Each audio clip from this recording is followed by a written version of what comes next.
PMJAY યોજનામાં કૌભાંડ મામલે ખ્યાતિ હોસ્પિટલના ડાયરેક્ટર ચિરાગ રાજપૂત 16મી જાન્યુઆરી સુધી પોલીસ રિમાન્ડ પર છે। ક્રાઇમ બ્રાન્ચે 14 દિવસના રિમાન્ડ માંગ્યા હતા, જ્યારે મેટ્રો કોર્ટે આરોપીના 5 દિવસના રિમાન્ડ મંજૂર કર્યા છે। આરોપીએ યોજના અંતર્ગત કેટલાક ક્લેમ મંજૂર કરાવ્યા છે, અન્ય કેટલી હોસ્પિટલ્સ અને તબીબો સાથે સાંઠગાંઠ છે તે વિશેની તપાસ માટે રિમાન્ડની માંગણી કરાઈ હતી।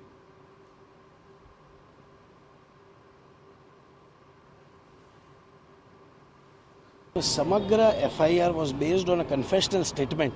A confessional statement which is inadmissible in law. એના ઉપર આખી FIR બેઝડ હતી ને એના પર 14 દિવસના રિમાન્ડ ક્રાઇમ બ્રાન્ચે માંગ્યા હતા, બટ નામદાર કોર્ટે 14 દિવસની માંગણી નામંજૂર કરતા ફક્ત 5 દિવસના રિમાન્ડ મંજૂર કર્યા છે।